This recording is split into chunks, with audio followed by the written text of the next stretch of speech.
క్రీస్తునందు ప్రియమైన వారలారా, మరణాత మన వరుడై ఉన్న యేసుక్రీస్తు ప్రభువారి నామం పేరిట మీకందరికీ శుభములు కలుగునుగాక. ఆమేన్. పరిశుద్ధులు ఎం దేవదాసాయి గారిచే రచింపబడిన పరమగీతార్థము అనే పుస్తకం యొక్క ఆడియో కంటిన్యూషన్. రాత్రి భయము చేత వారు ఖడ్గము ధరించి వచ్చుచున్నారు. పరమగీతము 3వ అధ్యాయం 8వ వచనం.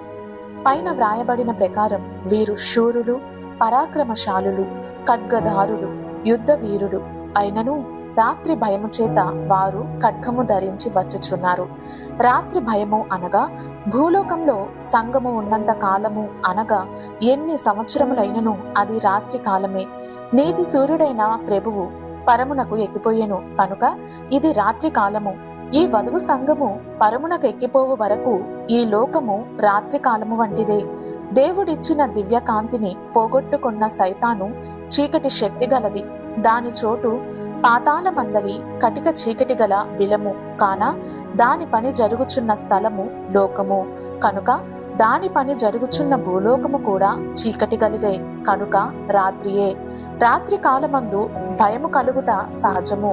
ఎందుకనగా రాత్రి కాలమందే భయంకర విషయములు జరుగుచుండును. అట్లే భూలోకమున రాత్రి అందు సైతాను, పిశాచములు, పాపము, వ్యాధి, మరణము అనేక హానికరమైనవి ఉన్నవి కనుక ఎట్టి వారైనను భయపడుట సహజమే. కనుక రాత్రి భయము చేత శూరులైన వారు ఖడ్గము ధరించి వచ్చుచున్నారు. అనగా ఈ చీకటిలో చీకటి శక్తులు ఉన్న ఈ స్థలములో వెలుగై ఉన్న వాక్య ఖడ్గము కావలెను.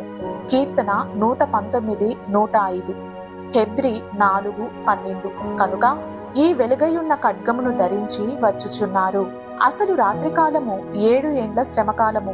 అప్పుడు పూర్తిగా సాతాను యొక్క పాలనే ఉండును కనుక అది భయంకర రాత్రికాలము. దాని నుండి తప్పించుకొనుటకే పెండ్లి కుమార్తె వాక్య ఖడ్గము ధరించుకొని సాగుచున్నది. భూలోకమందలి విశ్వాసి ఎంత శక్తిగల భక్తుడైనను ఏదో ఒక విషయములో ఎక్కడో ఒక చోట పడిపోవును. ఇట్లు పడిపోయిన భక్తులు బైబిల్ గ్రంథంలోను, సంఘ చరిత్రలో, నేటి కాల వృత్తాంతంలోనూ అనేకులు గలరు. హెబ్రీ 4:1-6, 2 పేతురు 2:20-21. కనుక భయముండుట సహజమే. అందుకనే అపోస్తలుడైన పౌలు తాను నిలుచుచున్నానని తలంచుకున్నవాడు పడకుండునట్లు జాగ్రత్తగా చూచుకునవలను అని పలుకుచున్నారు. 1 కొరింథీ 10:12. ఓ విశ్వాసి, ఈ రాత్రికాల భయమునకు భయపడకుము. నీకు భయం కలిగినను వాక్య ఖడ్గ సాధనములు ఎన్నో గలవు. సంవత్సరం అంతటికీ సరిపోవునట్లు 365 భయపడవద్దను వాగ్దానములు నీకు కలవు. నక్షత్రముల వలె ప్రకాశించు వేల వేల వాగ్దానములు కలవు.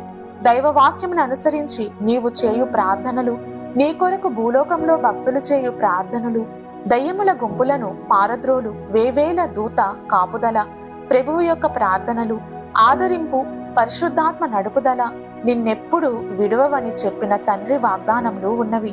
కనుక భయపడకుము. పాటలు, ప్రార్థన, వాక్య పఠనము, శుభవార్త ప్రకటనలు, కానుకలిచ్చుట, సమర్పణ ఇట్టువన్నీ లోటు లేక నీవు చేయుచున్న ఎడల నీటుగా నిలబడగలవు. ప్రార్థన: ప్రభువా, నీ మహిమ వార్త ప్రకటించుటలో బలాఢ్యులైన యుద్ధశూరుల వలె మమ్ములను స్థిరపరచుము.